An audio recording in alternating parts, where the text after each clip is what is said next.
Grado is the Daft of the Football Daft podcast. Is that a good story? Is that a good story? I've got an encyclopedia brain. He's got a day man nothing.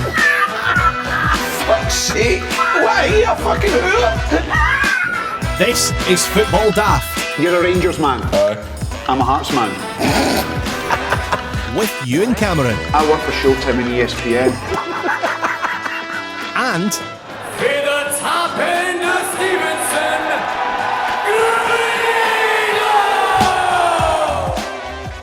it's the Football Daft podcast with Ewen and Grado. It's episode 16, and what a show we've got lined up for you today. Tam Cowan from Off the Ball will be here, and we've got a brilliant Who Are You guest. Somebody that you upset. You upset a lot of people on the show.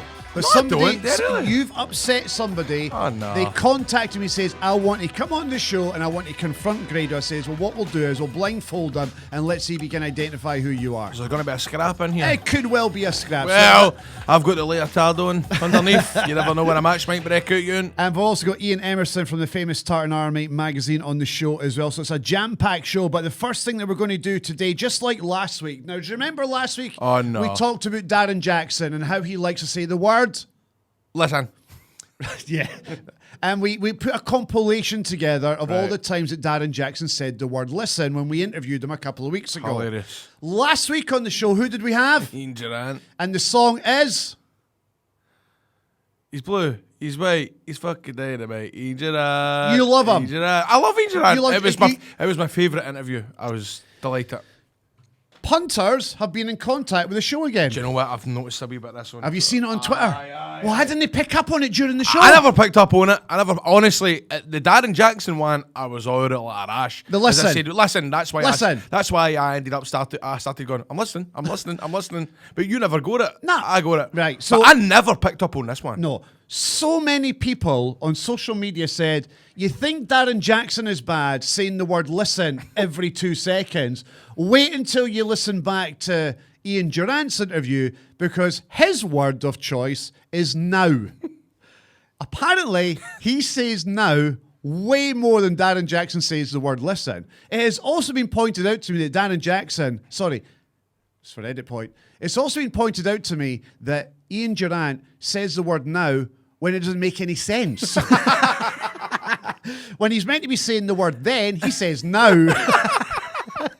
So, like Darren Jackson last week, guess what we've done? Oh, you've not made a fucking... We have. Do you know what? Folk are going to be feared to come on this programme because they're going to get ripped. But it's no us, it's the punters Well, listening. it's true, aye. So, Right, okay. so this is for the punters who pointed this out. Here is, we're not even anywhere close to putting all the nows into this compilation. Seriously. We'd be here all day. All day. Wait, So let's here's do it. just a wee compilation of all the times that Iain Durrant said the word now that you guys listening pointed out. Let's have a listen. No, obviously,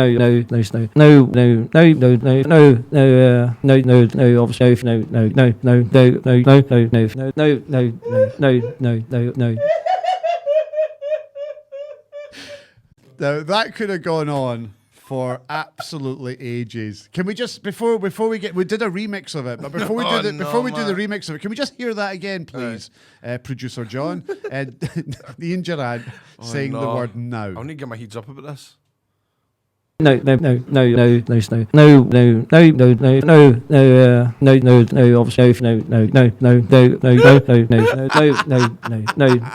no.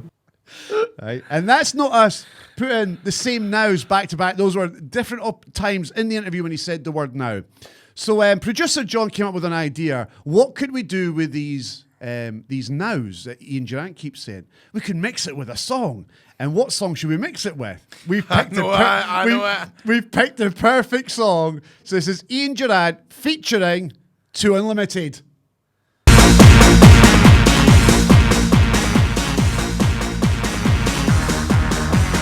No.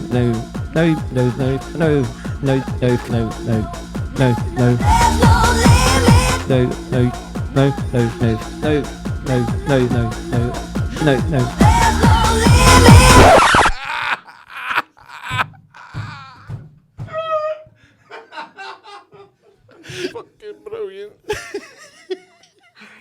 Oh. I want that as my ringtone. Man, that is superb, isn't it? Do you want to hear it again? I did get it back on, go.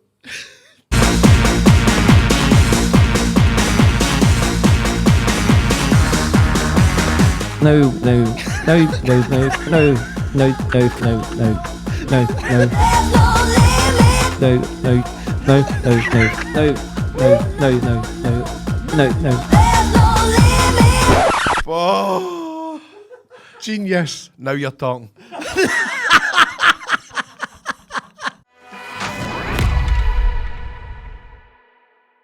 Now it's time for Strip for Grado. Grado wants your football strips. Keep sending them in. We'd love to hear from you. We'd love to get your strips. What you got today, Grado? Yep, today, first of all, I still want to apologise to the Fort William player. I've still not sent your tab back yet. I know you keep messaging You've me. kept that for 4 weeks. I know, mate. He wanted that back for that weekend's Again, game. he wanted it special delivery. I know.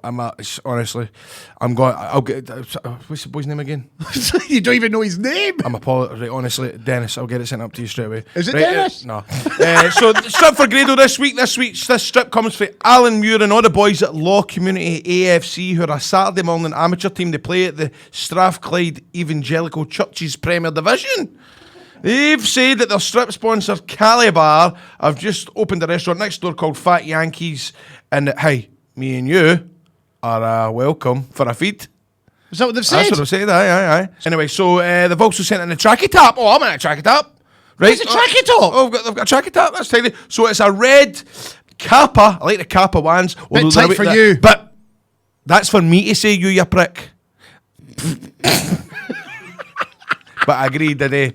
The man diddies are a wee bit too, they protrude too much with the Kappa taps. But thank you, if guys. you want to strip it, send a strip in, just tweet us at Football Daft Pod or get us on Facebook at Football Daft. Troops, I've got a power of taxis I've sent me. We'll get through them. The Falkirk fan, I know you're listening in. Eventually we'll get your Falkirk tap on. And if you've got a strip that's made by Puma or Kappa, Grado doesn't want them because they're too tight for him. Or at least send them in treble XL. Grado's Rant.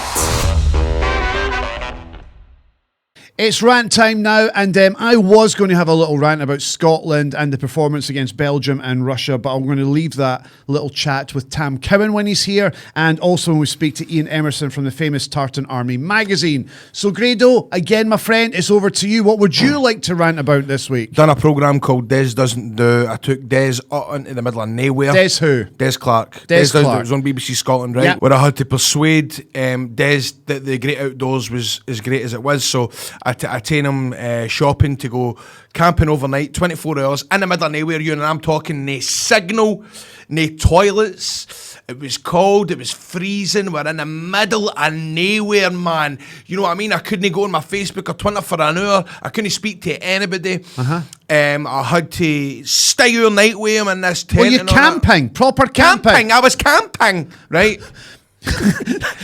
Your impression of me is awful. No, it's not. It's really bad. It's really bad. It's really bad. Anyway, So it's not like pretend TV. Oh, Grado's camping, but really, when the cameras are off, you go to the hotel. No. Do you know they were going to do that? The deal was they were going to have Des to be left, and I was going to go back to the hotel, and he was going to stay out. But in the last kick of the ball, he went, Grado, do you mind staying overnight? And I went, I suppose I fucking have to.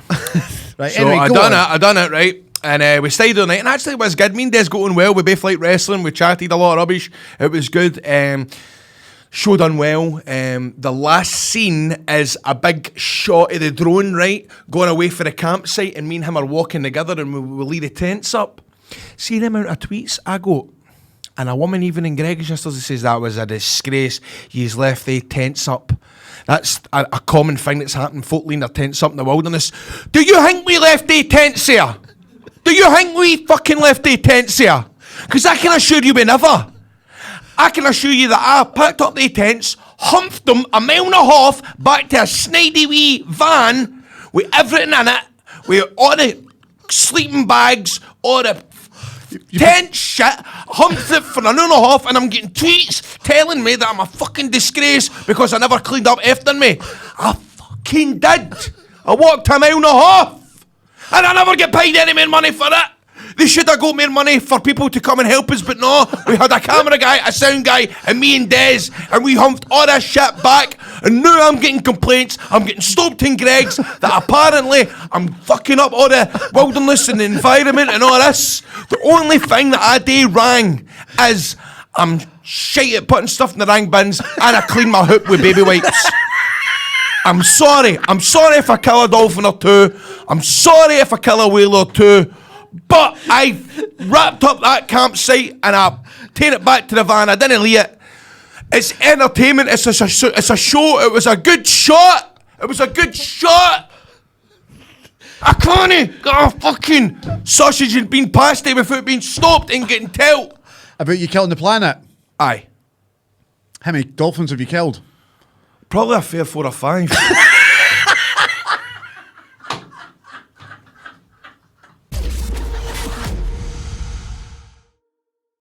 It's the Football Daft podcast with Ewen and Grado, episode 16. Tam Cowan still to come on the show. And we've also got a fantastic Who Are You guest. But first, Grado, do you ever do that thing where you're at home watching the telly or Netflix, etc., etc., etc., and you go to the fridge for a snack or a cold beer or whatever, and you've run out?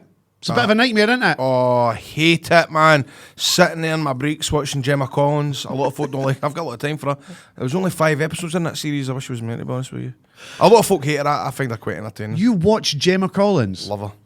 Well, Grado, next time you find yourself in that situation, you know what you need to do? What? Delivery snappy. You need a delivery. Oh, all right. Do you know what you need to do, Grado?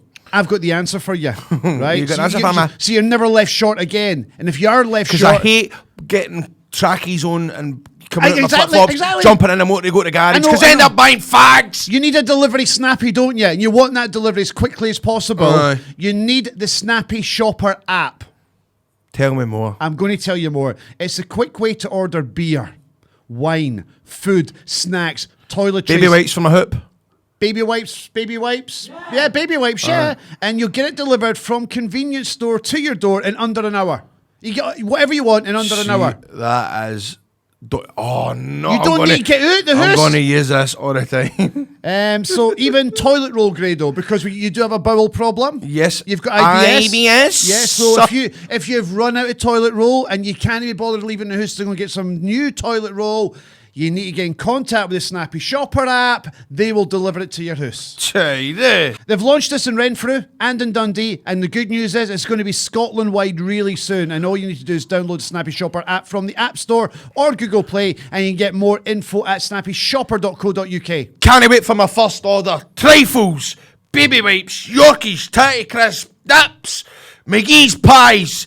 Did I say trifles? You did. The full lot is coming to Casa del Grado. But not only that, for Football Daft listeners in the Renfrew area, you can get £5 off when you spend £15 with Snappy Shopper using the promo code SPAR15. That's SPAR15, all one word, SPAR15. Download the Snappy Shopper app now. Now.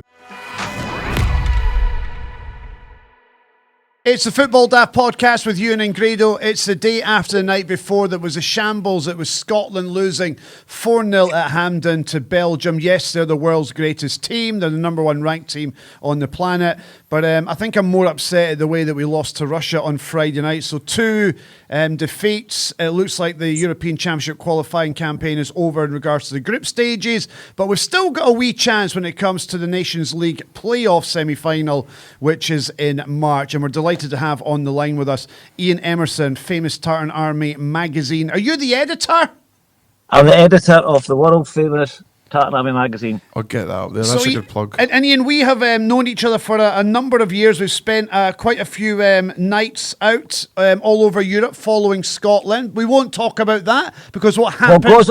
What goes on tour stays on tour. I won't say a word if you don't. Correct. That's it. Your secret's safe with me, mate. Let's talk about Scotland. I am of the opinion that we've got a squad of players that are good enough to compete, and we're not competing. Right, okay. You don't agree with me then? When you look at the players on paper and the clubs that they're playing for right now, in the Premiership, in the Scottish Premiership, who are being touted as £50 million players, i.e. John McGinn going to Man United next season. Do you know what I'm getting at here? We've got good players who are being chased by Arsenal and the big clubs in the Premiership. Why are we not competing? No, you're right. And funny you should say that. In the latest issue of the magazine, we focused on that. The players, the interest in the English leagues and the Scottish players, and the amount of money, Tierney obviously, who are playing in England and performing in England, we're actually trying to be optimistic before these two games that came up. And, I was of the same opinion, but it's really difficult the day after getting hammered, basically, and losing both games to kind of to think maybe we're getting carried away. Maybe they're thinking the players were better than they actually are. But, so I'm kind of changing my opinion only because of the way we played the last two games. I know you're suggesting it was Clark's fault, but... so now Ewan on Twitter last night and again today, he is saying, you're basically saying Ewan time's up for Steve Clark. Which I find absolutely astounding. What gets me, Ian, and this is my issue with it, right? Whenever a new manager walks into a national team or into a club job, you get a wee bump. Or if you don't get that wee bump, you can see signs of progress. You can see a wee light at the tunnel. You can see what we're trying to do. I don't see anything that was any different than Alex McLeish. Even when we scored first and Friday? Doesn't matter. Forget the first 10 minutes. Okay. There's nothing there to suggest to me that we are in a good place, and I can see where we're going, I can see what we're doing, and I think there's a light at the end of the tunnel. There is no light at the end of the tunnel. Those 4 games have been shambolic. We were lucky to get away with a 2-1 win against Cyprus in the last minute, thanks to Oliver Burke, who can't get a game for West Brom. Mm-hmm. Do you know what I'm getting at? So what's going on? Yeah, I totally agree. And, I put on the Facebook this morning, can anyone see a glimmer of hope? And like all the comments are no. And it's really, very rarely you come away thinking, if so-and-so was playing or so-and-so, if we're down in squad. The fact is we come away from these 4 games, as you say, I'd hoped the last 2 games, we could have stepped it up a bit. But you're right, and it's really depressing. But I still think Steve Clark should be given time and build towards and use these following games. The Russia games are obviously going to be difficult, but the following 3 after that to build towards the qualifier games in March.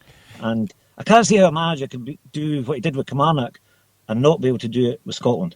Ian, how is the majority of the reaction? Are they on Ewan's side? Are they calling for Steve Clark's head? Or is the majority that, right, it's a couple of shady results, but we need to stick by Steve Clark, we need to give him time? What's the overall opinion? I think the majority is we've got to stay with him, we've got to stick with him. I was shouting for him some time ago when Strachan left. I thought Steve Clark was the best man for the job, and then I thought McLeish, he shouldn't have been given the job, but I don't think that was a good appointment. But as you say, that we don't seem to have improved any, and that is the worrying point. What depresses me is now Ewan is saying that if we don't qualify or if we continue to have these bad run of results, he wants another manager. Now I feel that this is absolute Groundhog Day with Scotland. I'm fed up with trying to come up with, should we go back? Should we go to Moyes? Should we get this guy? We need to stick by a manager and let him have time, give him time, and trying to create a squad. I think Ewan is jumping the gun. I know it's a couple of shady results, but I just believe he's overreacting here. Yeah, I agree. Well, there's probably 2 problems. One, the players aren't good enough, and 2, I'm sorry, Ian, but that's BS. Ian, that's BS. I don't believe that for a second, because I'm of the opinion, when I look back, and you're with me, Ian, all those nights when we travel to Paris, when we travel to Holland, and we travel to Lithuania, wherever it was under Alex McLeish and Walter Smith, and we had players like, no disrespect to him, your Gary Caldwell's of this world, your Paul Hartley's, your Lee McCulloch's. They weren't the most talented players, but we played as a team. We had passion, we had commitment, we had fight, we had desire for that blue jersey. I see none of that. Absolutely none of that. And in my opinion, we've got a better standard of player who are playing at a better standard of football. I'd agree with that. So do you blame the manager for that then? So yes. You think a different manager could make these players play better? Something's fundamentally wrong, and I think the tactics are wrong as well. Why are we playing Stephen O'Donnell and Andy Robertson against Russia, against Belgium, as if we're Liverpool or Man City? The Yeah, fullbacks that's true. were so wide and high up that pitch that Yeah. were exposing the two centre backs. The tactics were absolutely crazy. Yeah, I've got to agree with that. The minute they went upfield, they were left wide open at the Yeah. back.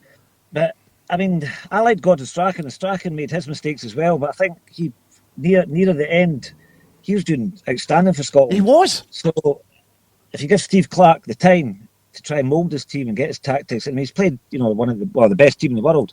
I think it'll tell more in the last 4 games, particularly the last 3 games, because you're playing teams that you should be beating.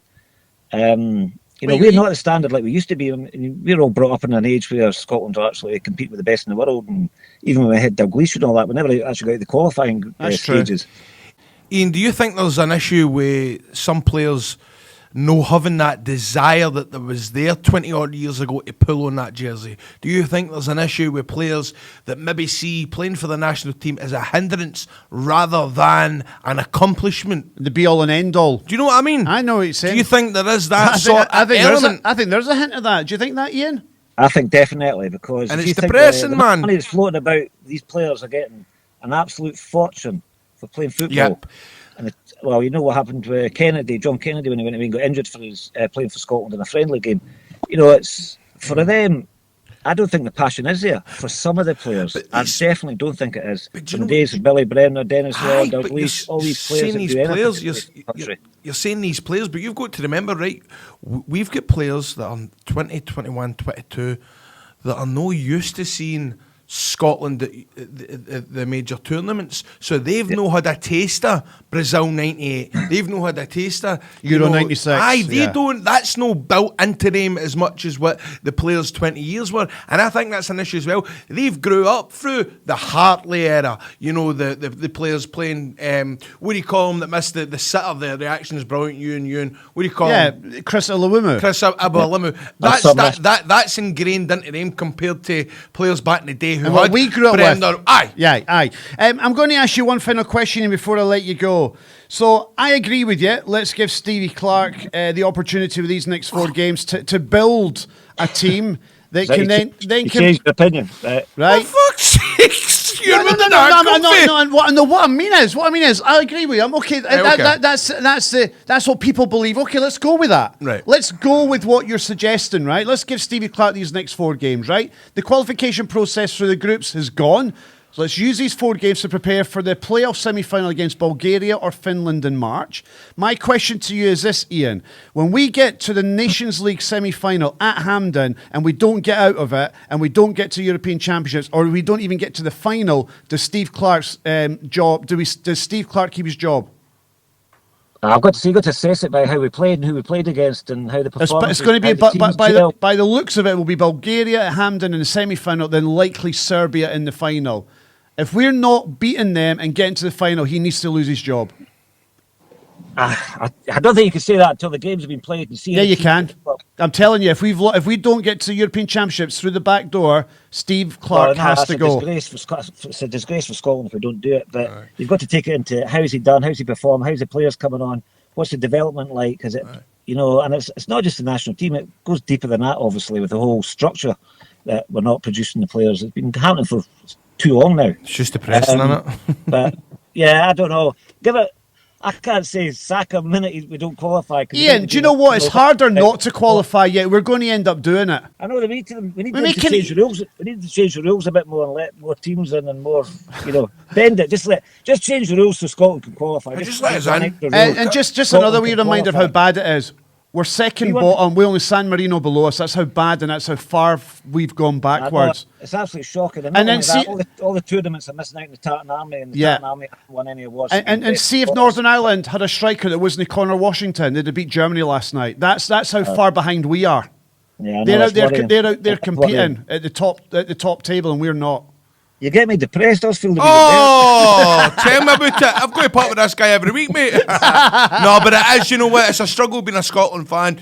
As I say, I'm going to put my hand up, man. It gets hard for me to watch international games, and I Last night can't. it was only 25,000 there. I know, but that's what I'm saying. And we're talking about it as well. It's a totally different subject, and we could go away and talk about it for another half an hour. But the ticket prices and the structure of the tickets is a shambles for me. Ian. And rugby's filling up. Rugby's filling the Correct. stadiums. Well, that's you know why that is? It's because you can get a bevy. That's another debate for another day. That is. Iain Emerson from the Famous Tartan Army magazine. It's been an absolute pleasure guys. speaking to you, mate. I'll let you get back to work. There we go. Thanks for coming on. Hey, cheers, Ian, my man.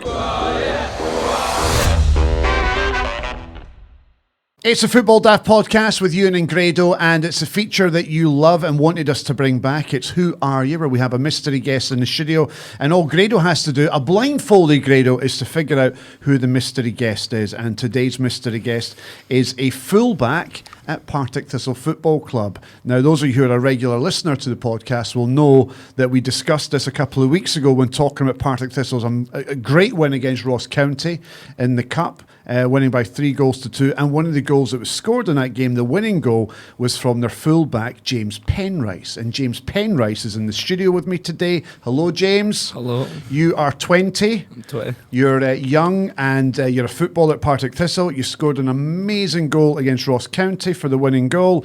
And when I mentioned that, then I happened to say that I was friends with your mum, Teresa, and then Grado laughed.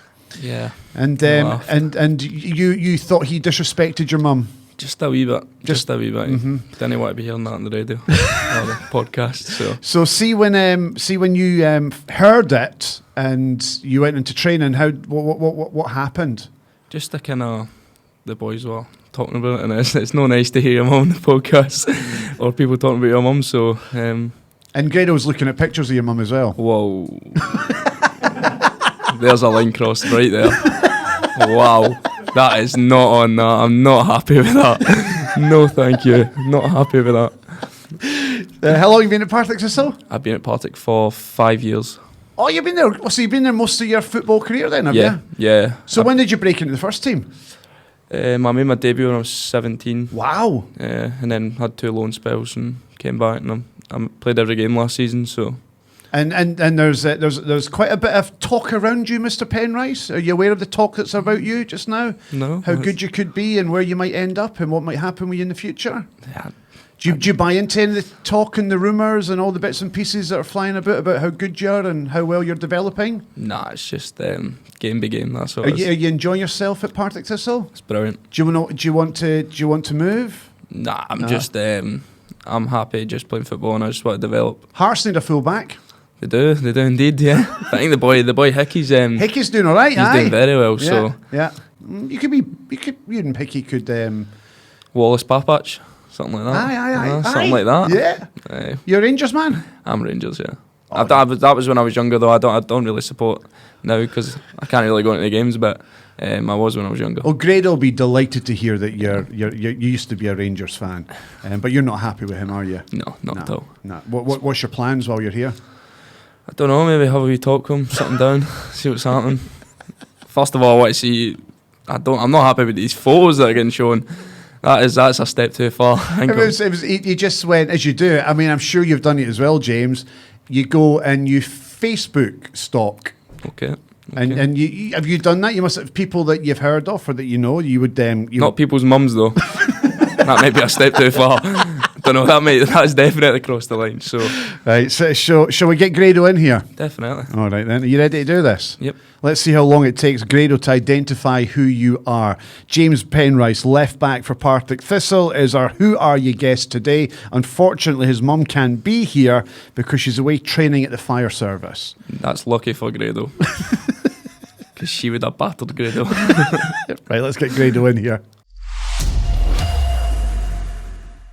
It's a Football Daft podcast with Ewen and Grado. Now, Grado is back in the studio. He is blindfolded and he now needs to try and identify our mystery guest today.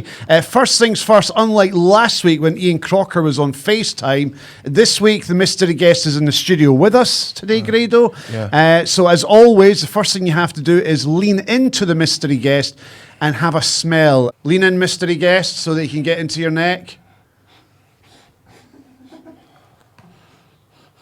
I get nothing. No, it's just normalness. Normalness. Just normalness. Normal.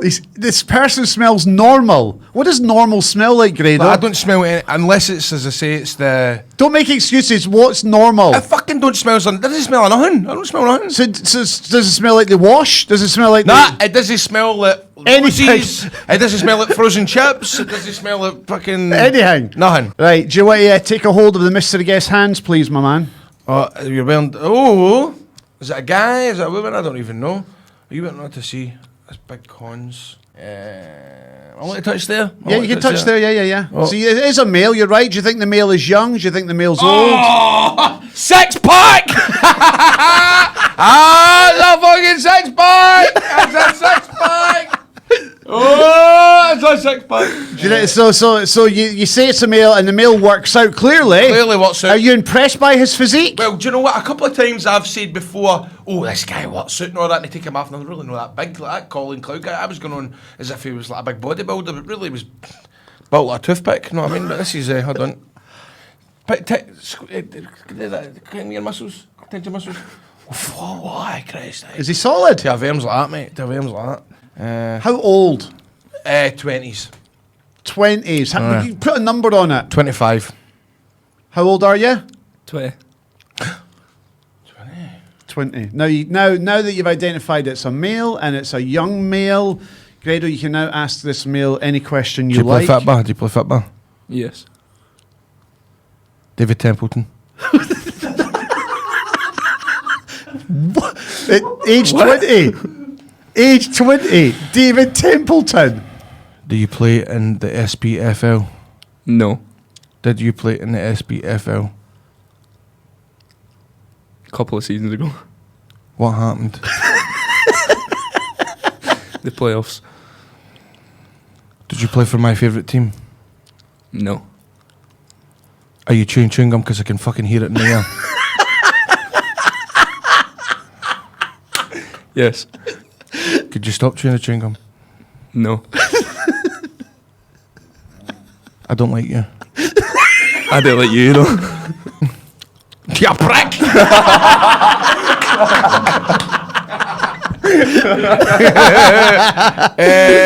Right. He's a gallus wee strike, by the way.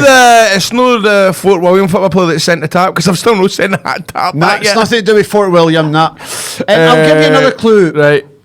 A football club with a rich history. Oh, here we go with the fucking banging again. Right. Hold on. Rich history. A football club with a rich Rich history. history. This is who he plays for. Partick Thistle. Yes. What have I done to a Partick Thistle player? What have I done to a Partick Thistle player? I don't remember at all. I have no idea what I've done to a Partick Thistle player. Oh, you should remember. You really should remember 2 weeks ago. 2 weeks ago on this show. I don't remember. Were we going through results and I've obviously said something cheeky? No, it's worse What than was that. What did I do? You disrespected somebody. You disrespected somebody. I honestly can't remember, Ewan. Do you remember when we I were don't. talking about football results in the Cup? And I happened to say that I knew somebody at Partick Thistle. Oh, is this the guy with the tidy maw? Oh my god!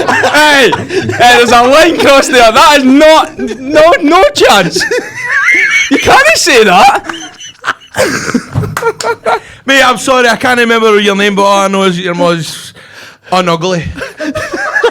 She's Unugly? Well, what else do you want me to say, mate? Come on, I'm doing. You're obviously offended if I call her tidy, so your mum is unugly. You can't say that. How can I know? Right, I Say don't remember order. his name. I don't remember his name, mate. It's James Penrice. Yeah, how you doing, mate? Is your mum here?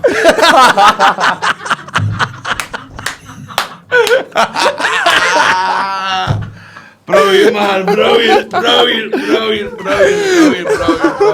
That was good. Do you know what? I dread doing these every week, but every week I end up getting a smile on my face, man. That's quality, man. So, how does your mom know Ewan Cameron? For ages ago, it Really? just was it? Real radio Real days. radio.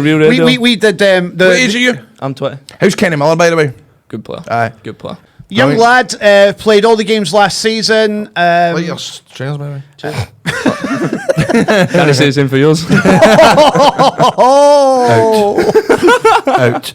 So he was a wee bit upset that you were looking at pictures of his mum a couple of weeks ago on the show. I didn't actually know you were looking at pictures. I just thought you know who she was. Well, I didn't know there was pictures getting brandished about in my mum. Have you been? And I am not happy with that. I am not. Have you been getting noised up about this? I have been getting a wee bit in training. Listen, man. I'm so sorry. Look, It's fine. I'm so sorry. I don't know if there's any way I can get you wrestling tickets. I don't know if there's anything I can do that, mate. I don't know. Me and my mom can go. Aye. Bring your mop. No, if you want to do that, if you want to go for a wee meal together or something like that, I don't know. I mean, do you? I mean, you heard what Grado said a couple of weeks ago, and he just heard him say there, "Oh, is that the guy with the tidy mum?" Do you get a bit of that? Do you hear that a lot? I prefer not to talk about that. I'd say the exact same. Don't tell him that, mate. No comment. No, I mean, your mum's a good-looking woman. Wow. No, here. It's not me. He should be wanting to beat up. It should be you. What? Come on, change the subject. Come on. He's feeling uncomfortable. Let's ask him about his football career now. Well, we're going to get there, but the reason he's here is because of what you said about his mum. To be fair, that is the reason.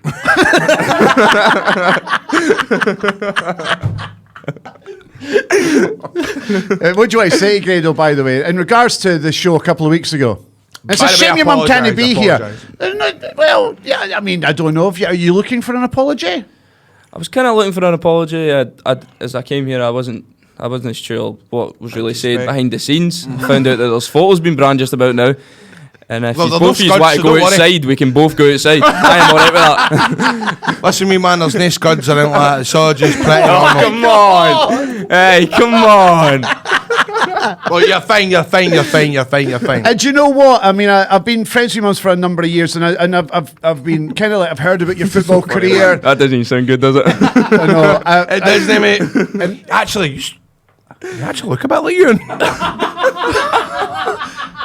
What? My dad will be happy with that. Hold on a wee second, right? Hold on a wee second. He's taking a mega left turn in it. Let's talk about your football career. As Grado's pointed out there, you're in a great dressing room. You've got a former Kenny. Scotland striker and you've got a former Scotland defender as your manager. What are you hoping to achieve this season? We want to go as high as we can in the league, and we want to get Playoffs promotion. surely must be a target. Yeah, definitely. That's probably the least. We've not started off brilliant, but playoffs are more. We can more than do that. Do you think that last year's experience of nearly being relegated, and once you get the first few games out of the season, will hold you in good stead going forward? Yeah, I think that was kind of a shock for me because I didn't really play when we went through the playoffs. I was out on loan. Livingston. Going low to Livingston? And then Livingston put us in the playoffs. But But playing that full season, because the way we started the season last season, we thought, oh, we're going to have a chance just to go straight back up. And then kind of around Christmas, it didn't really work out. We ended up battling down the bottom, but it was... I never want to be in that kind of position again. And Is it horrible? Is it Yeah, when it's- you've got the opportunity to be relegated to League One? Yeah. Was that just like 'Cause the that's pressure and everything? That's not even, that's like people losing jobs, because the club, Oh, it's a of course. massive club. Yep, People it's a massive losing club. jobs. So do you feel that weight of pressure on your shoulders, knowing that people that you are in that club with, who like would be the tea lady, whoever may be working behind the scenes, could lose their job? You've got to Do you work feel for that? them, You've got to for them. work for everyone in the club. That's it's not just 11 players that play on the pitch. It's the full club, and that's So were you made aware of that if we don't get out of this situation, if we don't stay in the championship, people will lose their jobs? yeah. Gary Caldwell said that. He said you just don't realise that it's not just you affected. Like even if you go down to League One, you might never come back for League One. Like Yeah. it's my career as well. That's a relegation on my career, Yeah. and everyone else associated with the club that would dent them, and you definitely feel that, and that kind of helps us. So I know we keep going on about Kenny, but has he really been a real buzz to come in the dressing room and give experience and taking people aside? Has it given the dressing room a bit of a boost? Aye, definitely. He knows so much about the game, and even like he's already managed at Livingston, and Aye. even like after training, he'll take boys and he'll work on things, and even like on the pitch, he'll let you know, and he's coaching on the pitch as well, which is good for the boys, and he's been a massive help, and obviously he's chipping in with the goals as well. I read a story about Kenny Miller and you, and it was the free kick against Ross County. Yeah. You and Kenny Miller were stood over the free kick. You're good. And you said, I want this. Aye. And Kenny Miller went, all right, away you go, wee man. Now, you'd think that someone in that senior position would be going, oh, you're only a 20-year-old laddie. It's a big moment in the game. This could be the winning goal for us. Yeah. So you're standing over that free kick, you and Kenny. What's that conversation you're having? He just kind of, we were shaping up, and there was 3 of us over the free kick at the start, and he ended up pushing one of the boys away and said, we'll talk about this. And the boy just walked away. And then he spoke to me, he said, what do you think? And I was like, I can get this in. And he was like, are you sure? And I was like, aye. And he went, wow. Like, can you get it around the wall with the wind and that? And I was like, I'm sure I can get it in.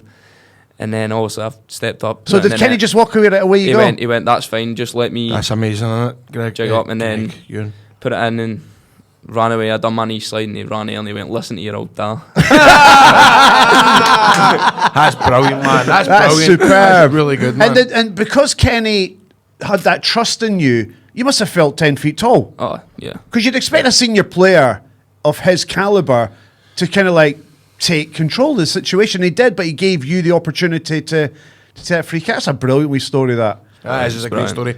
So, James, the very best of luck to you for the season ahead, my man. I know your mum would love to have been here today, but she can't be because she's training to be in the fire service, which you were in. Aye. That's amazing, man. I was in the fire brigade for 10 years. I didn't realise you were there that long. Yep. What advice? For 2009 to the tail end of 2018. So what advice would you give to James' mum? Is she going in for to be a firefighter? Yeah, full time. Oh, man, just...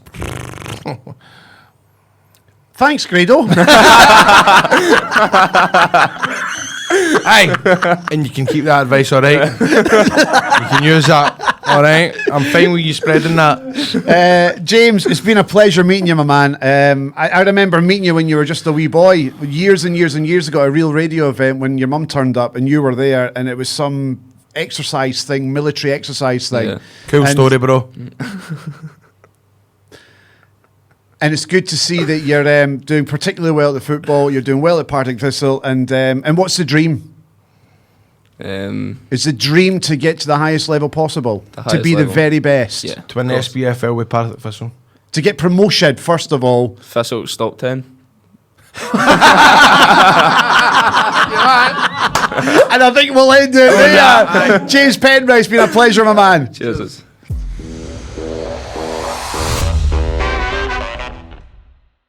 Before we go any further with the Football Daft podcast, Who Knows Wins? Heard of it? You're about to, because Who Knows Wins is a Keep it down a bit, you and your shouting. Who Knows Wins is the home of social betting and are changing the culture of gambling. Right. Which this is brilliant, by the way, and this is something I think that we should do here at the Football Daft podcast. Bookies are taken out of the equation, and now you can bet on sports against your mates. That's new. That is new. So all the money stays within your little group of pals. You don't give them to the bookies. Right. How good is that? It's a brilliant way to rake in the cash from your friends and getting it right up them whilst having a bit of banter along the way. There's no odds. There's no bookmakers. This is all about the prediction on sporting events, and more you know, the more you win. That's cool. So if you get a group of your pals... It's like Bozoot. We play Bozoot. Aye, it's a bit like that. Yeah, a wee bit like that, yeah. So download the app on the Apple Store or Google Play. For more information, visit the website, which is www.whoknowswins.com. That's a good website. I'm just going because I jumped in there. www.whoknowswins.com. That's a strong URL, mate. Listen to you with your technical no, terms. Because I have been watching a lot of Dragon's Den, and that actually appeals to them if they're correct. See if they because Duncan Bannatyne will go, oh, you've got that URL. You want some of my money? And I'm really getting lost at that. The Epicetus, on the other hand, has decided. So yeah, it's a good URL. Whoknowswins.com, which is a fantastic name. You just need to set up a league, set an entry fee, choose your matches, invite all your mates in, and all you have to do is predict the outcome of those games, and the person with the most correct predictions wins the pot of money. That is cool. So that's the money, you keep the money. So just say there's 10 of you, right? In a WhatsApp group or In a something. whatever, yeah. And you invite everyone to download the app. You set up this group, right? I'm gonna do and that 10 of yous, say you put in a $5, winner takes all. Or you can set it up where you can go first, second, third, fourth, and fifth, so everybody wins some money. So get involved right now by downloading the app on Apple or Google Play by typing in Who Knows Wins. What is it, Grado? WhoKnowsWins.com. www. WhoKnowsWins.com, or if on the apps, Who Knows Wins. Aye. And so if we were going to set up a little league, Grado, for example. Let's do it. I think we will. Aye. Let's say we set up a little league here, right? You up for it, John? Ahead of this weekend's games, Cool. right? Let's set up a league here at the Football Daft podcast. There's a good number of us here in the office, right? So let's do it on the 6 fixtures in the Premiership this week. Right? What is the amount of money that you would like to set the limit at that we will all put in, and we'll do a winner takes all? A winner takes all. Well, I'm going through this mortgage shit, so can we keep it to like a tenner? A tenner per head. Right. Okay. Do you want winner takes all, or do you want to give out a first, second, and a third prize? Nah, winner takes all, man. Winner takes all. I'm going So it's there. Hamilton versus Celtic. Celtic win, Hamilton win. What are you thinking? Celtic win. Aberdeen St Johnstone. Draw. Hearts versus Motherwell. Draw. Kilmarnock versus Hibs. Draw. Rangers versus Livingston. Rangers. Ross County versus St Mirren. Draw. I disagree with most of your predictions Let's there. go, your turn. Hamilton, Celtic. Celtic. Aberdeen, St Johnstone. Aberdeen. Hart, Motherwell. Hearts. Kelly, Hibs. Draw. Rangers, Livingston. Rangers. Ross County, St Mirren. Ross County. Right. You've got lots of draws in there. John. Hamilton, Academical, Celtic. Celtic. Aberdeen, St Johnstone. Aberdeen. Hearts, Motherwell. Draw. Kelly, Hibs. Draw. Rangers, Livingston. Rangers. Ross County, St Mirren. Draw. That was similar to mine. Yeah. So let's play Who Knows Wins. Download the app, and I would encourage you to get involved as well. It's a great way to have some fun with your pals, and all the money stays within your group of pals as well. So why not get involved and download the app, Who Knows Wins, and for more information, go to the website whoknowswins.com. It's now time to introduce a man who's been entertaining us on our way to the games every Saturday for the last 25 years. He's an ardent Motherwell supporter, lover of a good dinner, and one half of the most petty and ill-informed football programme on the radio. Please welcome from off the ball the legend that is Mr. Tam Cowan. Hey. How are you boys, all right? I'm very good, Tam. Is this weird for you, sitting on the opposite side of the microphone where you're no longer in control, you're no longer hosting a programme, you're now the guest? Exactly, it's very weird because I always wondered what was one level down for hospital radio. And now I've discovered it as we're sitting in this sweat box. It's sitting one of you've got your shorts on, but Tell me about it. no, this is great. I actually enjoy this. I would encourage you, first of all. I've heard quite a few of the podcasts already. I always like to encourage and support anything like that, and I have been enjoying them. I'll say that on record. But honestly, after 25 years of doing off the ball and all the years that we did offside on a Monday night for 9 years, 134 shows, to be on the other side of the desk is brilliant. I can't wait. I'm looking forward to this. Oh, really? Absolutely. I thought you would be quite intimidated by it all because you're no longer in control. It's us throwing the questions at you. That's Because you've been doing that all your life. exactly, exactly. So But do you not mind handing control over? no, absolutely. This is great. Can I just say that Tam is one of my biggest inspirations in life? Oh, wow. Look at Tam's face. Tam's like, look, he's just saying, what the I'm fuck are you dying talking- to know what I did No, that inspired you. No, it's just... Are you talking about the time years ago I did a show at the Pavilion and I was encouraging the audience to join in with songs? Aye. Did you no swear on the stage in front of Wayne's? I said, yes, I said piss. And it was a saviour because I nearly said the F word. I was asked to go on stage and the cameo. You know how they like doing that every year at the Pavilion? They get Yes. somebody at the media to do a wee cameo. Yeah. And it's quite clever because what we Ian Gordon, the boss at the Pavilions, is still talking to you, eh? Yes, he's Right, still good. talking to me. Well, Hopefully still will be after this episode, so watch what we're saying, troops. What he knows. I need my panto. What he knows. Oh, Keane's a legend. For a man to yes. almost single-handedly keep a theatre runs with it its doors his open himself. every day. I know, it's absolutely brilliant. But anyway, so this particular year, I had been asked to do the wee kind of cameo on stage and character alongside on the stage my good pals Kat, Ewan's old buddy, and Michelle McManus. And it was great. They made me feel very welcome. I had a wee bit today, and then he says, just tell a joke.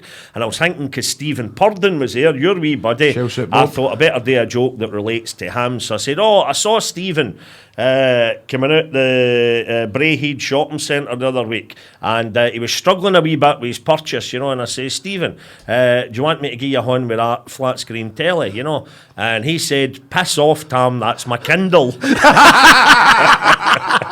Right, now it was an old joke, but in all honesty, the minute I said the P word and remembering, you're at a panto, you fanny, you know what I mean?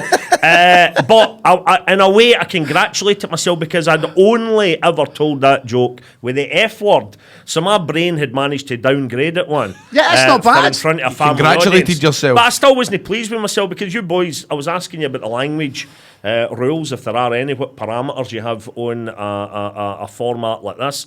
And the strange thing is, in the 25 years that we have been doing Off the Ball, as much as we try to speak in the same sort of language as I would if I'm sitting at the fat bar, sitting in the pub with my pals, I still am quite proud of the fact I have never uttered a single swear word In on 25 air. years? That's unbelievable. Years. On BBC, never. Never. Now, there's one that get put up on YouTube, which I must admit is quite funny myself, where, God almighty, you would think that I was calling the great Graham Souness the C word, right? And what happened was, we were having a chat about the Graham Souness spat years ago with Aggie Moffat, Yes. the legendary St Johnstone tea lady. Yeah. And there was all sorts of that whole battle had grown arms and legs. It had been totally embellished, but somebody chucked into the mix even that apparently Aggie Moffat, to wind him up, had put out green coat hangers. Yeah. In the and I was saying this, I kept trying to say, what a country, what a country, what a country we live, right? And every time I got to half of the country word, somebody butted in and I restarted the sentence, and this happened 3 times. So we've got Souness in the air, and I'm saying, instead of what a country, I've cut that down to 1 syllable. And I was totally unaware of it. Some rascal, because you know what they're like in social media, immediately put it up onto YouTube. Tam Cowan calls Graham Souness a C with 3 asterisks, and I did far from it. The guy's an absolute, I mean, there's certain guys in the world that even though as me a Motherwell fan, you just look at certain other guys and their contribution to Scottish football and you say, wow, these guys are gods. And I must say, if I can, the thing that Ewan, for me doing this, is very kindly going to donate a hefty sum to, as previously agreed, the St Andrew's Hospice in Airdrie. I do a lot of stuff for them. When we did the Sportsman's Dinner last year, rather than just getting a couple of guys going up and doing their half-hour speech and all that, we went big style, and they asked me, are there a couple of big names you can get who would maybe come in and do a Q&A? I had done a thing up in Dundee with Graham Souness. He was incredible. You could have heard the pin drop when the guy was talking. He just oozed class. Everybody was just saying, wow, that's Graham Souness. We got him in for the do St Andrew's Hospice at the Bellshill Hilton, and you always smile when you say the Bellshill Hilton. It's just it's ridiculous at the Bellshill Hilton. There is such a thing, is there? The Larkhall Nunnery, the Airdrie Working Man's Club. but anyhow, we did it in there with him, and wow, same again. Can I hear the pin drop? Didn't he take a penny for the gig? Made his own way up, all the rest of it. Chucked in for a auction for an incredible sum. A golf day with him for 3 of the boys that were there that night. Absolute legend, and what a player. And oh, yes. I don't even know if you're going to talk about fitness, but boy, oh boy, oh boy. And the risk of contradicting myself in just a second, how we could have done with a guy like him in the last 2 games. The contradictory bit being the midfield's actually all right. Yeah. But can I just say that my father says I'm named after Graham Souness. My ma always denied it, but my father says I'm named after him, so I'm going with that. I always say that I'm named after Graham Souness. So Graham Stevely is named after Graham Souness? Aye. But what year did he take out at Rangers? 90... Was it 88? No, 86. he took her in 86. Aye, 86. I was born in 88, so would they have... Does that make sense then? If he's in charge in 86 and you were born in 88, then, right, yeah. aye. Well, I can't understand looking at similarities between the two though, because when Souness used to hit somebody, he really hit him. He didn't miss him by a wee bit for the cameras and get the guy to roll about when you had your wee pre-planned meeting. Hey, is this you trying to say that my day's fake? Not at all. I used to love the wrestling. So let's get back to where Tam inspired you. Going out for his scoff every night. On the grub. Was that the inspiration? Well, mate, is that come why on, is that where Tam inspires you? Well, do you know what? Because like when I was young, you'd read the back pages. But whenever Tam had a food review, I always went there and read the food review, and I would always try and tell my mom fairer, let's go to the place where Tam gave 25 out of 25. Correct me if I'm wrong. Was it what did you give the ship in Irvine? Did you give that 25 out of 25, or was it the Blair? The Blair get full marks. Aye, was that for the steak pie? Mainly for proper homemade steak pie. With a sausage in it, I know. Although a wee bit of sausage, which Love is a steak pie with a Although sausage in again, it. staying in Ayrshire, all be South Ayrshire. The best steak pie in that respect was at the Suitor Johnny's or the Suitors Inn. Never at been. Kirkoswald. Never been. Between Maybole and Turnberry on the main road. Aye, I've never been there. But the food was always, in fact, I'd only recently stopped doing it in print. Shall I say, ... Got a wee TV project to do with the food. You remember the show, what can I say? You remember Two Fat Ladies? Uh-huh. Well, I think this is going to, working title, One Fat Bastard. We'll see how that goes. We haven't even touched on the football yet. Exactly. And off the ball. And I know, I want to know stuff. So do I. So Who's a prick? Who's the biggest prick you've had in the fucking studio? Who's the way football player you've went, I hate this guy? Wasn't a football player, he was one half of Ewen and Grado. I don't know who that is. I know exactly what he's talking about. And I think he'll be feeling pretty bad about it himself. I don't mind telling this tale. It was, Oh, you don't need to explain this to me, no, but a lot of people are the only man that doesn't know about this. As our guest one day, we had Pat Kane and Greg Kane. Greg's a lovely boy, no meet a nicer guy. Yeah. And I like Pat, and always like what I liked about Pat. Anytime he'd been on our show previously, I was always able to take the piss out of him. When him and Cosgrove were together, it was like the boy used to present the good old days with the big long words and all that, you know, and all the rest of it. And so Pat was in, Greg was in, and our other guest that was booked that day was the then Scottish Tory party leader, Ruth Davidson, right? Poles apart in terms of their politics and that, of course, you know. So during the show, it was absolutely horrible. We were trying our best to get a good laugh and a carry on. Individually, they were all great. But the minute Ruth said anything, Pat would tut or roll his eyes. Live on air? Live on air, and do the wee half turn against her, nice. so he was almost turning his back now, you know. And I thought, what's he up to, you know what I mean? It was garbage, you know. But we got on with the show, and that was it. A laugh, a joke, and a carry on. We got then, after the show at 2 o'clock, we went outside the studio for the wee group photo to put on the website and all that, as well as they, me and Stuart, bookending the guests. We're sitting there, and stood there, and just as, I think it was wee Danielle, who works on our show, was about to take the picture, Pat, very dramatically, just before the lassie went click and took the photo, Pat walked out a shot and said, I can't do this. Right? Now, what annoyed me about that was that Pat and Greg, for that matter, when they were being invited to come on the show, they'd have been told who else was on the show. Yeah. Even if they hadn't been told, they'd have seen who else was on the show when they were in the wee green room back before we started. Yeah. If their politics were such that they couldn't share a space with this lady, then they had plenty of time to jump in the car and go home, you know. Yeah. But, of course, they had a tour to publicise. They had a CD to publicise on a show which is in national radio and which thankfully gets a really good audience. So they weren't going to miss that opportunity. So instead of just playing ball for the entire day, we get these horrible antics during the show, and then of course after it. I felt rotten about it. I texted her and I said, Ruth, I'm really, really sorry about that today. I says, we never try to create that sort of atmosphere in the studio, always have a laugh, a joke. We've never had any guests feeling uncomfortable, blah, blah, blah, blah, blah. And she got back and it was great. And her text back to me was along the lines of, I'm only slightly paraphrasing, I think, Tam, don't worry about it, I enjoyed the show and I've met bigger arseholes than him. Good on that. Fair play, man, do you know what I mean? And bear in mind, that's me apologising to the leader of the Tory party, a boy who grew up in the shadow of the Ravenscraig Steelworks before they were pulled down. Shut it down. But you know what? You're a decent guy. That's it. But at the end of the day, mate, it's nice to be nice. You know correct. It doesn't cost anything to be nice. It doesn't matter. Let's talk about Off the Ball. 25 years doing that show. I didn't know this, but apparently you turned up with Greg Hempel to begin with. Really? It was you and Greg Hempel. As a pilot kind of thing? No, it was for a year, the very first year. It was in the back of the 1994 World Cup. In the USA? The one synonymous with, I think, Maradona running to the corner flags and that, and he was clearly... the eyes were fucking off his tits and stuff. Right, so after that World Cup, there was a guy at the BBC called Alan Depolette, who I suppose I have to thank for my entire career Off the Ball. But Alan Depolette was putting together it was only a wee half-hour show that was meant to come on after Sports Sound, and it was meant to be, it was the era of the fanzines had really been taken up. Yeah. Every club had the print edition fanzine. It was handed out or sold outside the football ground and all the rest of it, you know. So it was that kind of way, and it was what I'd been trying to do for 3-4 years by that point with the Evening Times, a wee strip column, just having a laugh and a joke about the football rather than it being so serious. So he chucked together this wee show. He got Greg Hemphill to present it. And the two main folk on the other end of the desk, like we're sitting here, was me and Sanjeev Kohli. Aye. So there you go. It was Greg Hemphill, Sanjeev Kohli. For the original. And, right. Next week, Greg and Sanjeev embark on another 15-night sold-out run at the Hydro, playing to 12,500 audiences every night. And here I am with you two fuckers. What did that do wrong? What did that do wrong?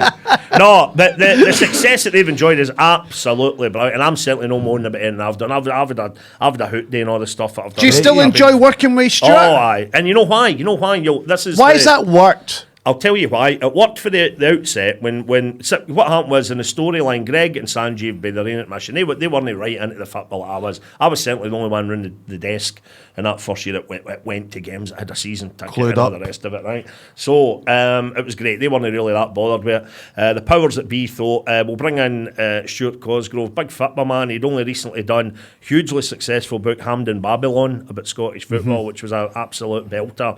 They brought Stuart in, and admittedly, which I'm always thankful to Stuart for, I think their idea, it's a term I hate. I think they were going to do this kind of zoo radio idea. Yes, because it's really big in the 90s squad at the time. rotation and all that, right? And I Yeah. think, well, guests coming in and out and all, and I don't think I was meant to be a permanent fixture. Right. But me and Stuart did the very first show. Folk are always astonished. We only met. We'd never met each other like an hour before we did a show together. You Wow. know? So I was kind of chucked in. And Stuart, after the show, God bless him, he said, I think me and Tam had a wee something there. Keep Tam in for next week. We'll see how that goes as well. And then the rest is history. So, and the reason why it works, I think, Ewan, primarily, the biggest reason is that we support wee diddy teams. We're no Rangers, we're no Celtic, we're Motherwell and St Johnstone, and that gives us a wee bond as well. And it also gives you a bond with the fans of so many other clubs. Yeah. And sensible Rangers and Celtic fans who know that you don't really support one of them. Yeah. You'll forever be accused of that Oh, in of your course. life. Who do you really support? Or who do you hate most? Exactly. Who do you hate? What a stupid question. I know I've had my season ticket 40 years at Motherwell now, a long time. Motherwell's my team, born and bred in Motherwell, you know. So I've no qualms about that. Does it piss you off, Tam, that you do get accused? No, I treat it as a laugh. to it. I'll tell you what I like. If they accuse you, as I've had one point, you blue nose bastard, you this and that, and then the other time, you feet, you know, all that stuff, you know. If it's mixed, then great. Then I think I must be doing something right, you know, if you're getting it mixed all the time. The funny ones with me, though, folk are quite clever with it. Down through the years, there was a guy for a while who kept, and he would write into us and he'd go and fit the message boards and that, and he said that, Tam has got a lot of family in Burnbank in Hamilton, and he marches with the orange walk. It comes from Burnbank. Now, what the guy done, he tried to put a wee bit of fact into that to make it resonate with people a wee bit, you know. And I did the family, my Uncle Bobby and my Auntie Agnes. Everybody's got their favourite auntie and uncle in the world, right? Everybody can name their favourite auntie and uncle. In your case, it might be your mum and dad. But it's an Ayrshire thing. But everybody's got their favourite auntie and uncle. Mine were Uncle Bobby, Auntie Agnes, who lived in Burnbank, and I was never away from there on my bike now. So that guy, he might even have known me. He might even have spotted me. So he thought, I'll add that in as a wee bit of factual detail, like Burnbank, and so I couldn't argue with that, you know. But then he added in, he walks with the orange band in Burnbank. The one that always kills Stuart Cosgrove and MD ever knows me. Flip side of that, somebody once claimed that I was the treasurer of the Celtic supporters bus at Glasgow University. Can you see the flaw in that? Right. So that was the one that tickled us. No, as long as you get it for both ends, it's absolutely fine. This is totally nothing to do with it, really, but you know, when you go and do your food reviews and all that, you have chefs coming up and going on and trying to, you know, give you free drinks or give you extra this and this, and you're like, no, I'm here. You know, the one nearest a freebie I got, and it was great. What a classy guy, I thought.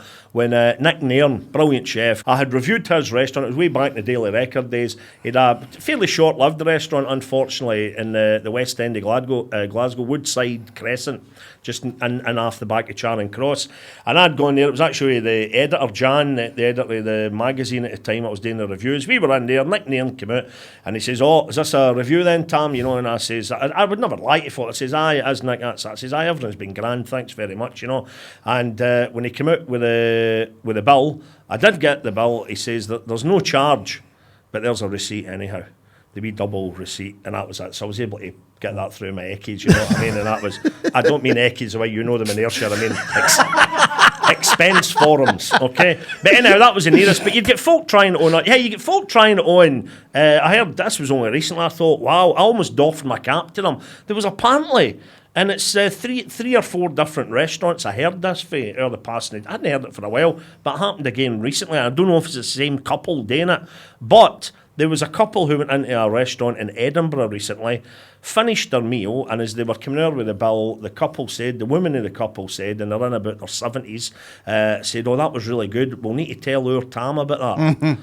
And the guy said, "What, our Tam?" He says, "Yeah, Tam Cowan. He reviews the restaurants. That's our son."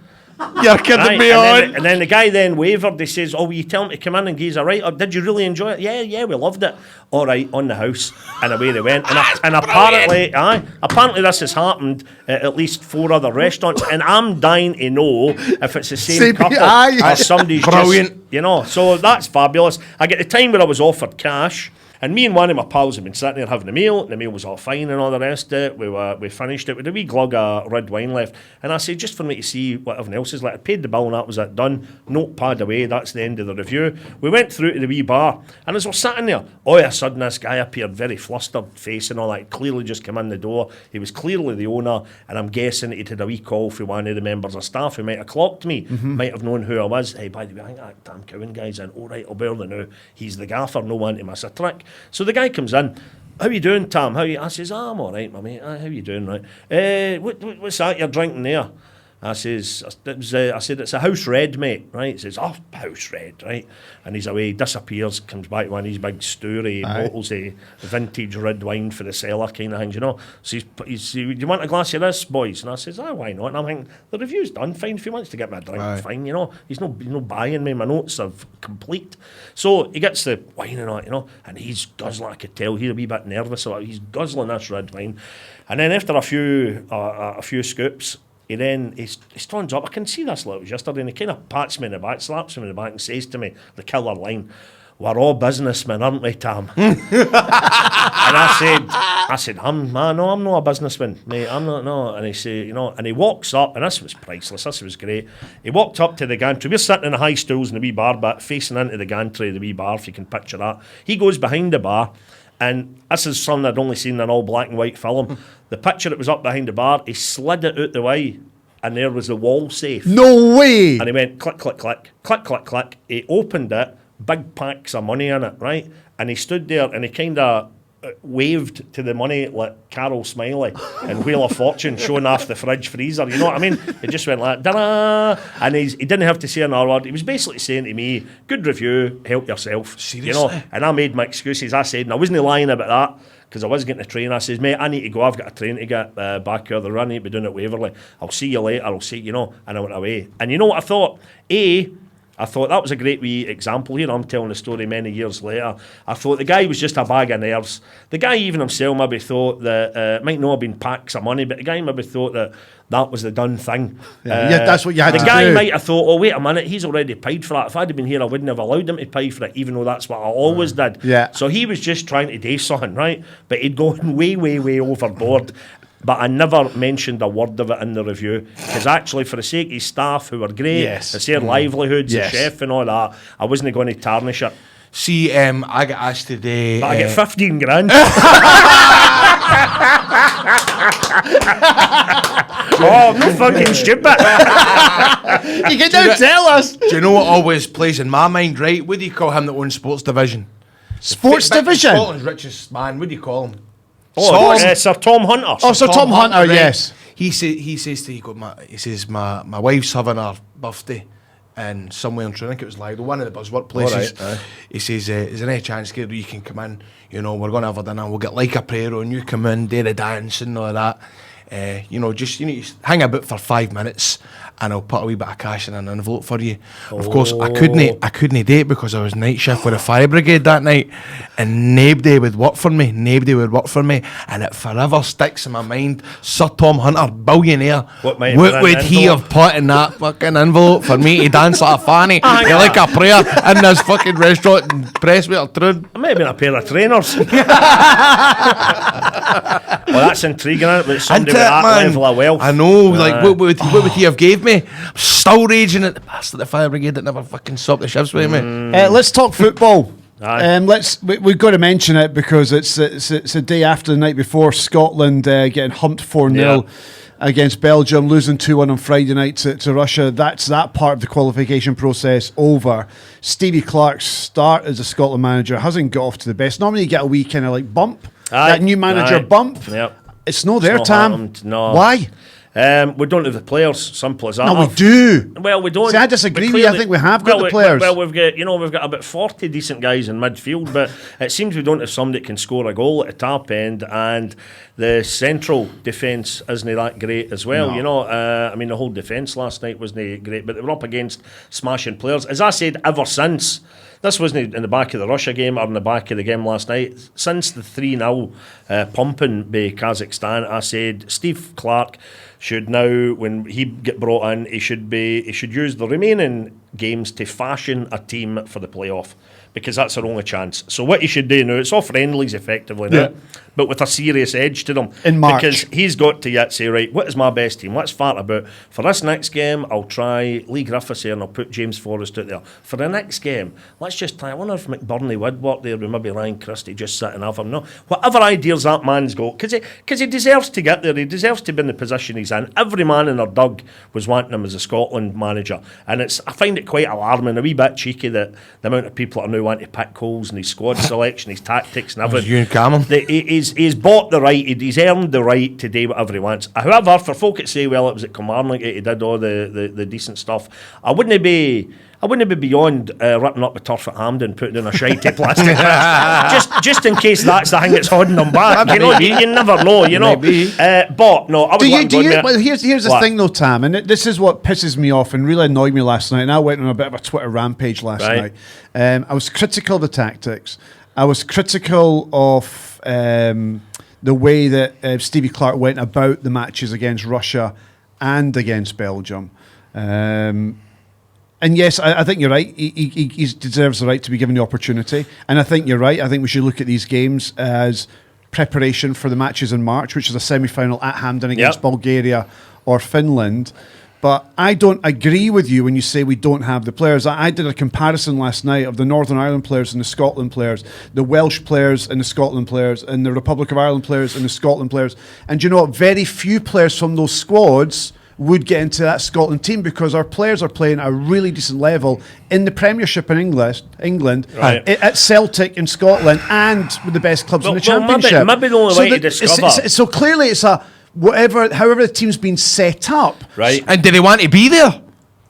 Well, you know what? See, as an experiment, see for every, it says how many, if you're a fiver for every time somebody says, oh, but Pep Guardiola couldn't make a difference with these players. No, it'd be great if we were able to actually ever try that, right? And Pep Guardiola, just for one of the days at work, you swap jobs. Job swap. Aye, if Pep Guardiola did that with Stevie Clarke, right, let's say for the next game, because I think you would find that we wouldn't actually be that much different, we wouldn't be better. But I just think now, in a nutshell, and I'm not saying this after the event because I said it weeks ago, we just need to let Stevie Clarke build a team for the playoffs and then hope for the best. And what we need to do as well, if an English side, I mean, Steve Clarke, when he had all the troubles at domestic level with the chanting and all the rest of it last year, you wouldn't have been surprised if he was ultimately looking for a return trip back down south, a la Brendan Rodgers or whatever. He clearly he's got family and all the rest. He never brought his family up the road. But what we don't want, I mean, I don't mind him being down there with his family and then come up to do the Scotland business whenever he's got that in the diary. But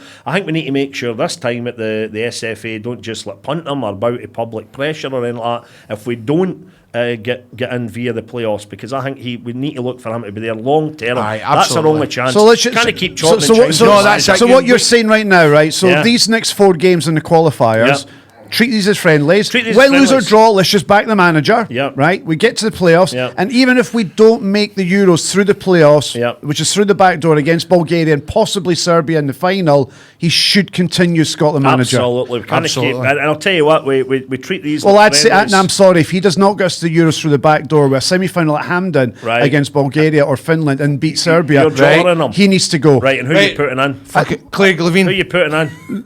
If he doesn't even get us, get us to a final, You're yes. annoying me. He needs to go. I'm sorry. Who is going to That take should- over? Who else is there, Ewan? Not a name yet. We've still not had a game yet. Seriously, who else? Because we can't keep doing this. But there's something fundamentally wrong, Tam, and that's what I'm pissed off as a Scotland fan. I remember under Walter Smith and Alex McLeish picked up the reins, and all he did was do what Walter did. And we didn't have and no disrespect to like Paul Hartley and Gary Caldwell and Lee McCulloch, who was around at that time. Not blessed with the greatest amount of talent, but we played Got the as a best unit, out of them. and there was a passion, Well, there was a commitment. You must have Where somebody is in that? mind then. So There's- who's in mind? If you don't think Stevie Clark's going to date beyond I've not the got to that players- point yet. I've Right, not oh got to. well. But what I'm saying is, what we lacked, we made up in other ways. We're not even doing I'll that. tell you what's maybe there's And I'm surprised at you, Tam, being a huge Scotland man and a passionate Scotland man, that you are not worried about the way that we're playing our football just now, because there's nothing there. There's no. No, I didn't say I'm not worried. No, he never said he's not worried. He's just saying he's no. I just said that going I'm to being- fucking sack Steve Clark I'm trying to already. be sensible about it, and as Aye. much as we've got this lauded midfield and a rake and embarrassment of riches, I don't think that you look at the bigger picture and the entire team, the entire squad, that we're in any great shape. Did you look at that Northern Ireland defence the other night there against Jim? No, I don't I know watch they Northern lost. Ireland. Did you look at the Republic of Ireland? Did you No. look at Wales and their back just four? watched Scotland. Right, but I'm just saying, when it's about how you set the team up. Right. It doesn't matter who's there. It's how you set them up. I mean, you've got players in that team. and Could you do the job? You seem to have all the answers. I can. Right, let's move on. From But hold Scotland. on. Do you sometimes think he just says this to just get a reaction? No, after? it's not. It's true. That's just my opinion as a Scotland fan. Tam Cowan, let's But talk. you never gave us a name, though. Go on, give Still us never one gave name. us a name. No, I'm not Just even for fun. thought Oh, about come it, on, Tam. right, well, here, I'm just not for even- fun, just for fun. Next Scotland manager, who do you want it to be? Who do you want it to be? Well, I wanted Because every other cunt's fucking done it. I They wanted couldn't do it. before Sorry Stevie for swearing, Tom. before Stevie Clark got it, I want David Moyes to get it. Right, okay. That's what I wanted to get before Clark got it. I wasn't sure about Clark. Right, let's talk Motherwell. Can you get relegated in these groups? Let's talk Motherwell, because Yes. as you said already, you're a season ticket holder. You've been going to Motherwell for 40 years. So you don't go to hospitality? No. You're I'm sorry to shout doubting it. that, aren't you? Well, I'll tell you the first main reason. See, when Endeavour says, as they may have done down through learning the off you, years, Tom. whether it was with the papers, the radio, or the telly, or whatever it may have been, what gives you the right to say Aye, right? well. See, particularly if that's coming from somebody within the football fraternity, my stock answer is nothing other than I'm a cash-paying fan. I always pay. I've got my season ticket when I watch Motherwell at home that I buy every year, and when I go to the Motherwell away games, which sadly for me now need to be the kind of midweek games or the rearranged game because of the radio and the clear geographical issues between getting for the BBC to an away game. But Motherwell, thankfully for me, is nice and handy. I don't need to miss a game, leave 10 minutes early at the end, beat the traffic, blah, blah, blah. But for him that says, what gives you the right? I just say the only reason I think I can ever open my mouth on the subject of Scottish football is because I invest in it. I've been propping it up, me and all the other half-wits for, in my case, 40 years. That's But it. do So you know what? I don't like the hospitality ticket. But Tam, do you know what? And this, I don't think you need to justify it. No, football's about opinions, right? Aye. You don't have to justify why you speak about football. I mean, I go into the pub and I talk football with my pals. It's funny, do you know what? See how when I listen to when I'm driving down the road, because I wrestle most weekends. That's why I can't make most of the games at the weekend. See, when I hear your voice, your Glasgow voice, it gives me a feeling of, what's that word beginning Warmth. in? Nostalgia. Right. Nostalgia. Did you listen My to when you were a wee boy? Yes, because I used to sit at my grand's house. Used to stay at my grand's house Friday, Saturday, Sunday. My dad would pick me up from my grand's house at 10 to 1, fake a winning. I'd get in the motor and hear your voice. So every time That I makes me hear feel you, ancient. What age are you? 31. Right, as I say, I'm 50, so that makes sense. But do you know that way, like, there's a feeling of nostalgia, and I think about my gran that's dead, I think about my dad's still alive, and do you know what I mean? It's like a nice wee feeling when I hear your voice. It reminds me of being a wee boy, being Takes 8, you back to the 9, good going times. to the game, Yeah. being excited, and I think I'll not be the only one that's like that. I'm sure I'll not be the only one. There's folk my age that will have listened to you over the years and get a nice We're all wee feeling when you getting hear your teary voice. So what you're saying is you've grown up with Tam, and he means a lot to you. Aye, but he still can't fucking rip the piss because I fucking grapple with men in my underwear. My granny's in her last legs, my dear old Well, granny. And I was up to spray- visit her the other night, Wishy General Hospital, and she's in the road out. But when I up there, stood at the bottom of her bed with a big countdown clock, Jim White. I thought, give it a break, you insensitive bastard. They do like a countdown No, clock, they don't don't. they? No. What was he thinking about with that? The You Bury imagine- one. I I don't get that's- this. Buddy I don't was get this. about He's to go just to business. explaining the gag to you now, right? I don't Yeah. get it. He get pelters for when Bury were basically in the road no, out. he Road didn't out. do Countdown clock as if it was a wee good laugh and a carry on. Now Imagine the Bury fans watching that. Oh, terrible. He in the wrestling terms, he has became he's went from being a big baby face, he's laughing because he's a wrestling fan, to a heel, a villain. Jim White is becoming one of these Katie Hopkins, Chris Sutton, Ewan Cameron type cunts where they just try to, do you know what I mean, where they try to they try to say stuff now. For the sake of it, get a reaction. Aye, he's one of these people. I kind of bracket Jim White in Aye. that kind of squad of folk. I would agree. Yep. When I went on off the ball with you, all I could speak about, I know you're choking to go, all I could talk about was macaroni and cheese. Do you remember that episode? Aye. Because there's a guy that goes to America every year. There's mac and cheese crazy. Aye. The best place for it, the new That's what I'm gonna ask incidentally, the you. whole separate mac and cheese menu, an entire mac and cheese menu, is a restaurant called Little Soho on Crow Road at Jordan Hill. Just Really? at the Jordan Hill Railway Bridge, because there's a petrol station in it, a pub called the Three Crows. Do you know where I'm? Aye, I know, And yeah. right underneath the bridge, a restaurant called Little Soho. They've got their sister restaurant in Miller Street in the town, and they have got a separate mac and cheese menu. Have you had where it? they put all sort of concoctions, and here you go, you get your really slevering. You can make your own. I don't mean get into the kitchen, but they've got out of all the ingredients and that, you can say, right, what do you fancy? Oh, I maybe fancy Throw every one into it. chili chicken, So what and have you bacon, had? mac and cheese and all What have that. you had? Well, actually, just that very one I mentioned, chili chicken and bacon was Right. excellent. I don't like chicken in the macaroni for some reason. I'll take your salami, I'll take your chorizo, but I don't like chicken in it. Why do you always, every single week with every single guest, do you bring up macaroni? That's my passion. Wrestling, Rangers, macaroni. Brilliant. Tam Cowan, it has been an absolute pleasure. Did you enjoy that, my man? Did you enjoy it, Yes, but aye. And I like sitting with a Rangers fan as well, because when you get flack about things like that. I'd get asked today. See, that's the thing I was saying earlier about Celtic, Rangers, Rangers, Celtic. I wouldn't have carved out a career without Celtic and Rangers. And Well, when that's folk it. say, "Who do you hate the most?" I don't hate any. And folk, because it's all the jokes that have come around with stuff that's happened at Celtic, all the jokes that have come out with stuff that's happened at Rangers, their results, their players, their front page stories, all the rest of it.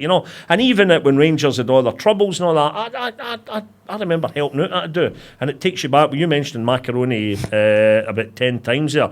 It made me think of Italian food. And this wee story that happened when a guy, a guy couldn't take a joke at a Rangers do I was doing when I stood up in front of all Rangers fans. It was a fundraiser for them as well. I was there, didn't take a penny out of them. I was there to help along. I think football fans should all stick together. That's my motto. That's good, And when I did the one gag though, and it was just after all the Rangers troubles, I said, right, we're going to have a great night here tonight, boys. We laugh, a joke, and a carry on. I'm going to start with a lovely wee 3-course meal, and you'll be delighted to know we're starting with the official Rangers soup, a minestrone. See, it was a gag, and it was dead topical. Yes. And it was only one guy, and you know what? See if it's only ever one guy in an audience. Whether it's a radio, whether it's one guy that's reading you in the paper, whether it's one guy at an event, fine. But see if the large majority of folk can take a joke, that's what it's all about. Exactly, man. Don't It's a take carry football on. seriously. Well, look, it's Because a- on that note, don't take football seriously. No, the biggest issue for me now with these remaining games, you mentioned it, you and about Stevie Clark and all the rest of it, leave the football aside in it. What they've really got to do, and what's hugely important with the remaining games, they've got to readdress the pricing of these Oh, games. absolutely, Tom. Yeah. I think you're scheduled, the home game against Kazakhstan, unless I'm mistaken, it's certainly a midweek, but It's it might midweek. even be a Monday. It's Monday night. How are they going to now get a crowd along to that? Here's the chance to get the kids in free. And I don't mean if you're accompanied by an adult and No. you pay £1. I mean open the gates to Wales. Aye. Let them take all the seats. Have then folk with the clipboards on the way out Did you enjoy your experience? Oh, that was great, And then bombard these Waynes. They've all got emails now, they've all got mobile phones, and try to get them to get tickets for them to be the next generation. That's a great idea. Great idea. That is a great idea, and they should do that, honestly. And we should end it with that. That is idea. a really, really, really good thing, we. What? No, we should end it with that. What a way to sum it. That's a really good thing, mate. Tom. It's been a pleasure. Good luck with it. Oh, good luck with it. Aye, did you enjoy it, boy? You see It's that? great. I always like sitting having a blather. Aye. Tam, love you. Right, all the Aye, best. love you. Cheers, Tam. It's now time for the competition with Beer 52 and our match of the week. Congratulations to Ranger supporter Big Mo, who correctly guessed the 4-0 result in the Scotland v Belgium game. What did I say? Win a case of beer. You said 4-0. Did I win again? Aye, you said 4-0. Fucking hell. You said 4-0, but you don't get a case of I beer. get fuck all.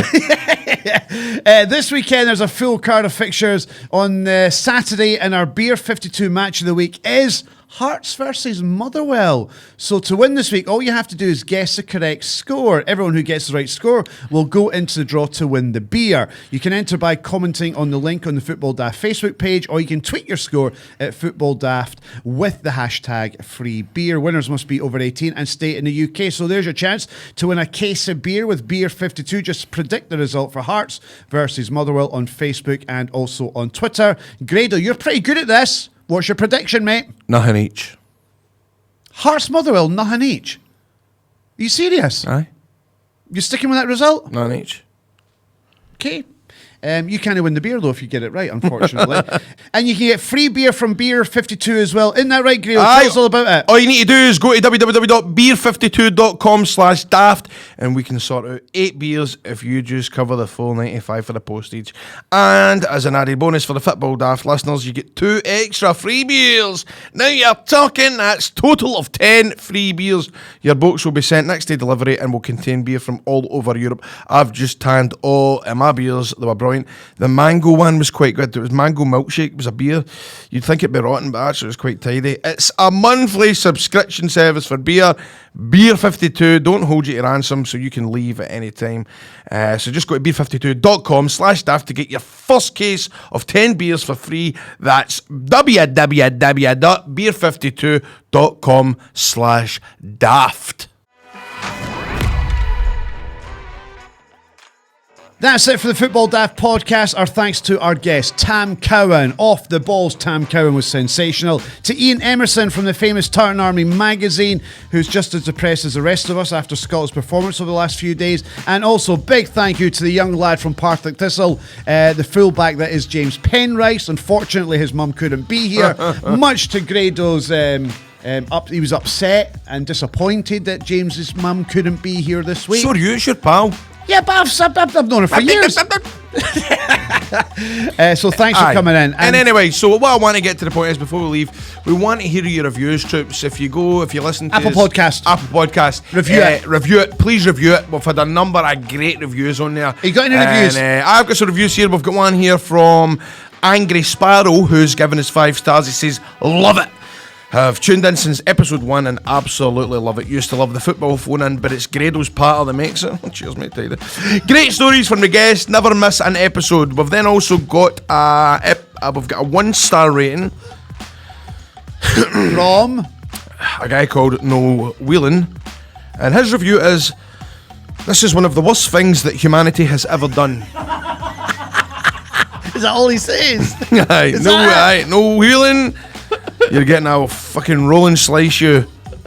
But we do honestly. We want your reviews. We do want your reviews. If you do enjoy it, please leave a nice wee comment. Good, bad, or indifferent. We don't care. Honestly, do you know what? As I say, this has been 16 episodes, and I was a bit wary about coming on a football podcast because, as a entertainer or whatever, as such as you say, do you know what I mean? Wrestler, putting yourself in the limelight, talking about football, man. Yeah. It was a bit of stress. Yeah. But you know what? I've had absolutely amazing feedback for Rangers fans, Celtic fans. The banter's great. The banter's great, man. Keep it up, man. This is what it's all about. Football rivalry. There's nothing wrong with it. See if we keep it banter like this, man. I'm having a brilliant time, and I've never been so busy on Twitter talking to fans back and forward. It's great to get a wee. What do you want to say to Noel Whelan?